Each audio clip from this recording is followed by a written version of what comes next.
السلام علیکم. امید ده چې روغ جوړ به وئ. په دې نوي ویډیو او نوي درس کې ستاسو هرکلی کوم او په دې هیله امید هم یم چې تاسو به تیر شوي ویډیوګانې او تیر شوي درسونه زده کړي وي او ګټه به مو ورڅخه اخیستې وي. نو راځو د انګلیسي زده کړې پروګرام د ویډیوګانو په سلسله کې په دې ویډیو کې موږ او تاسو د WHquestion په اړه خبرې کوو. کوم څه چې بیخي زیات مهم دي او له هغې له زده کولو پرته تاسو په انګلیسي ژبه کې بیخي زیرو یې یعنې صفر یې. که چېرته مو هغه زده نه وي نو تاسو بیخي انګلیسي ژبه زده نه ده. نو راځئ چې په دې ویډیو کې WHquestion په یوه ساده او اسانه لهجه او اسانه ژبه باندې در باندې زده کړم. خو مخکې له دې چې دا شروع کړو تاسو څخه خواهش او درخواست در څخه کوم چې که مو یوټیوب چینل نه یې سبسکرایب کړی نو یوټیوب چینل در سره سبسکرایب کړئ. خواږو ملګرو، په انګلیسي ژبه کې اکثره وخت پوښتنې چې دي هغه په دوه قسمه دي او په دوه ډوله ترسره کیږي. یو ته ویل کیږي yes no questions او بل ته ویل کیږي WHquestions. یعنې موږ تاسو چې په انګلیسي ژبه کې پوښتنه کوو یا به هغه WHquestion وي او یا به هغه yes no questions وي چې د دوی په منځ کې بیخي زیات فرق موجود دی. هغه څنګه کوم وخت کې چې د WHquestion په واسطه پوښتنه شوې وي نو هغې ته موږ او تاسو yes no ځواب نشو ورکولی، هغې ته موږ او تاسو د معلوماتو ډک ځواب ورکوو. او که چیرته په انګلیسي ژبه کې په yes no question سره سوال شوی وي نو هغې ته به موږ او تاسو په yes no سره ځواب ورکوو چې دا به انشاءالله اوس درته معلوم شي چې څنګه به ځواب ورکوو له معلوماتو ډک. نو په دې ویډیو کې انشاءالله په WH باندې غږیږو، په نورو ویډیوګانو کې به انشاءالله په yes no question باندې هم خبرې وکړو. WHquestion چې دي دغه یو څو خاص ورډ او خاص لغتونه دي چې په هغې کې WH راځي، په همدې خاطر ورته WH هم ویل کیږي. یعنې که چېرې تاسو WHquestion ته فکر وکړئ نو تاسو به ووینئ چې په ټولو WH کې WH راغلی دي.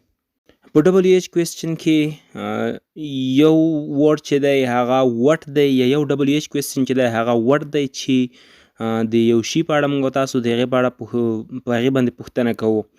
او بل ورډ چې دی او بل WHquestion چې دی هغه هو دی چې د حالت په اړه موږ تاسو په هغې باندې پوښتنه کوو. او بل چې دی هو دی چې په هغې باندې د یو شخص په اړه پوښتنه کوو. او بل چې دی ویر دی چې په هغې باندې موږ تاسو د ځای په اړه پوښتنه کوو. او بل چې دی وای دی چې د هغې باندې موږ تاسو د سبب او یا د علت په اړه پوښتنه کوو. نو په دې ویډیو کې به انشاءالله اول خو به کوشش کوم چې دغه ټول WH چې دي هغه در تشریح کړم، هغه درته ووایم سره د سټرکچرو، سره د جملو، سره د مثالونو. خو که چیرته هم کوم پاتې کیږي د ویډیو د اوږدوالي له امله نو انشاءالله تاسو هغې ته په فکر کیږئ مه، هغه به انشاءالله په یوه بله ویډیو کې ووایو. خو اول کوشش کوم چې ټول دلته درته خلاص کړم. لومړی راځو له وټ څخه یې پیل کوو. وټ چې دی د څه معنا لري؟ وټ معنا څه شی یا څه، یعنې د یو شي په اړه پوښتنه پرې کول کیږي. لکه what is this، دغه څه شی دی. او وټ چې دی هغه موږ او تاسو په سټیټ او اکشن دواړو حالتونو کې موږ او تاسو کولی شو چې وټ استعمال کړو. او وټ چې دی دغه په هره زمانه کې کولی شو موږ او تاسو چې استعمال یې کړو. او دغه یو بیخي زیات استعمالیدونکی ورډ دی. نو دا چې په هره زمانه کې موږ تاسو کولی شو چې وټ استعمال کړو نو دلته خو نو د دې لپاره باید موږ او تاسو یوه خاصه سټرکچر زده کړو چې د هغې سټرکچر په واسطه موږ او تاسو وتوانیږو چې په هره زمانه کې موږ تاسو وغواړو چې وټ استعمال کړو، موږ تاسو باید استعمال کړی شو. نو لومړی موږ تاسو باید سټرکچر زده کړو. د وټ سټرکچر چې ده هغه وټ پلس auxiliary verb plus subject plus verb plus complement. دغه د وټ سټرکچر ده. په هر زمانه کې چې تاسو له وټ څخه کار اخلئ او وټ استعمالوئ نو تاسو باید په وټ باندې جمله په دغه سټرکچر باندې جوړه کړئ. لکه ما د کومه سټرکچر چې اوس ما تاسو ته ولیکله. لکه اوس زه تاسو ته په وټ باندې په سمپل پریزنټ ټینس کې مثال جوړوم. تاسو اوس ورته فکر کوئ. what do you do، what do you do، ته څه شی کوې؟ what do you do، ته څه شی کوې؟ دلته که چېرته تاسو پام ورته وکړئ د پاس سټرکچر سره دا مثال وګورئ. لومړی وټ دی، له هغې وروسته auxiliary verb دی، او له هغې وروسته سبجیکټ دی، او له هغې وروسته verb دی، او بیا کمپلیمنټ دی.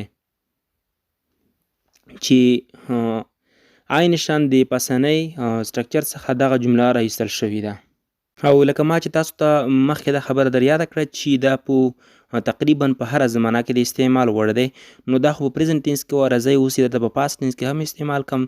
لکه what did you do، همدغه مثال دی what did you do، تا څه وکړل. تاسو اوس دغه مثال د پسنۍ سټرکچر سره پرتله کړئ، نو انشاءالله نو عین شان له پسنۍ سټرکچر سره تړاو لري او له هغې څخه راایستل شوی دی. او دغه هو د وټ په اړه معلومات چې تاسو ته مې در وړاندې کړل. اوس راځو د هو په اړه معلوماتو ته. خو خوږو ملګرو دلته زما یو بل څه ته فکر شو چې تاسو د هغه در وښیم، هغه دا چې راځئ د هر WHquestion سټرکچر په یادول هغه شاید تاسو ته ستونزمن وي، نو راځئ دلته یو څه نه څه خبره نور هم درته اسانه کړم. په عمومي ډول د ټول WH لپاره به یوه سټرکچر درته ولیکم چې تاسو کولی شئ همغه سټرکچر د ټول WHquestions لپاره استعمال کړئ. هغه څه ډول تاسو اوس ګورئ. لومړی WHquestion، له هغې وروسته auxiliary verb د هغې زمانې چې تاسو غواړئ چې په هغې کې جمله جوړه کړئ، هغه که کومه زمانه وي. له هغې وروسته subject، او له هغې وروسته verb او بیا complement، او له هغې وروسته question mark. یعنی مونږ او تاسو دغه مثالونه او دغه جملې چې جوړوو دا خو په WH کې جوړوو. WH چې دا ټول questions دي، سوالونه دي، په همدې خاطر په اخر کې د question mark راول چې دی هغه ضروري دي. یو بیا تاسو فکر ورته وکړئ WH، له هغې وروسته auxiliary verb د نوموړي زمانې په کومه زمانه کې چې تاسو دغه WHquestion جوړوئ، او له هغې وروسته subject، او له هغې وروسته verb 1 او بیا complement، او له هغې وروسته question mark. دغه د عمومي WHquestion هغه سټرکچر ده چې تاسو کولی شئ د WH په ټولو حالاتو کې په ټولو وردونو کې دغه استعمال کړئ. اوس راځئ هو ته. هو چې دی دغه د څوک معنا ورکوي، دا هم د WHquestion دی او د یو شخص په اړه د پوښتنې لپاره استعمالیږي، د څوک معنا ورکوي. لکه who is that، هغه څوک دی. دلته بیا هم تاسو د مثال ته فکر وکړئ او د پاسنۍ سټرکچر سره یې وګورئ. عین شان له پاسنۍ سټرکچر څخه دا مثال راایستل شوی دی. او که په ور باندې جوړوئ، لکه مثال who did write this letter، څومره ښایسته جمله ور باندې جوړیږي. نو تاسو کولی شئ چې په هو باندې هم د سټیټ جملې او هم د ورب جملې دواړه جوړې کړئ شئ. په هغې باندې اوس تاسو تمرین وکړئ. راځو د هاو په طرف. هاو چې دی دغه د حال لپاره استعمالیږي، د حالت لپاره. لکه مونږ او تاسو د یو چا د حال، د یو شي یا د یو چا د حال په اړه پوښتنه کوو، نو د هغې لپاره مونږ او تاسو بیا هاو استعمالوو. او هاو چې دی دغه هم WHquestion دی او په د پاسنۍ سټرکچر باندې دغه هم جوړیږي که چېرته مونږ او تاسو په دې باندې یوه جمله جوړوو. لکه مثال مونږ او تاسو وایو چې how are you، ته څنګه یې. اوس د how are you ته تاسو وګورئ، عین شان په د پاسنۍ سټرکچر باندې جوړ شوی دی.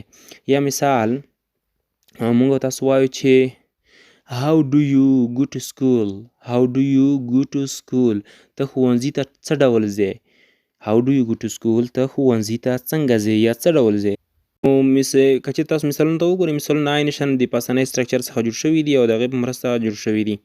خو خیر نور به بیا زیات مثالونه او زیات جملې بیا په یوه بله ویډیو کې تاسو ته په دې باندې جوړه کړم. اوس دا ویډیو راڅخه اوږدېږي. نو دغه و هاو.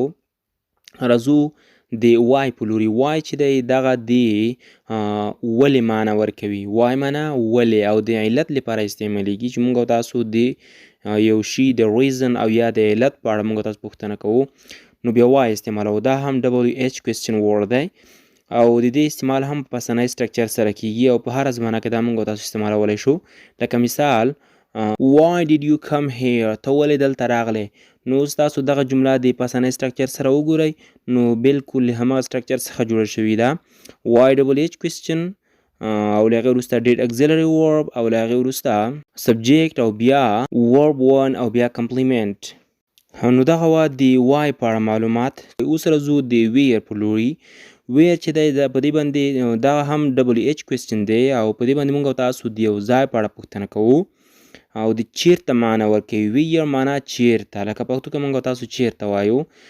مثال ته تاسو متوجه شئ په ویر باندې، لکه where did you go where did you go ته چیرې لاړ وې ته چیرته لاړ وې where did you go ته چیرته لاړ وې نو دغه مثال که چې تاسو وګورئ نو عین شان د پاسنۍ سټرکچر سره تړاو لري او له هغې څخه دغه جوړ شوی دی او د هغې په مرسته جوړ شوی دی او بل WH question چې دی هغه when دی when د کله معنا ورکوي او د وخت په اړه پرې پوښتنه کیږي when معنا کله نو مونږ تاسو په جمله کې سره دا وین استعمالو نو کله چې په جمله کې استعمالو عین شان د په پاسنۍ سټرکچر به استعمالو لکه مثال when will you come ته به کله راځې when will you come ته به کله راځې دا مثال په سمپل فیوچر ټینس کې جوړ شوی دی په when باندې او د پاسنۍ سټرکچر په مرسته باندې چې د WH question کومه سټرکچر ده د هغې په مرسته نو تاسو کولی شئ چې په دې باندې نور مثالونه هم جوړ کړئ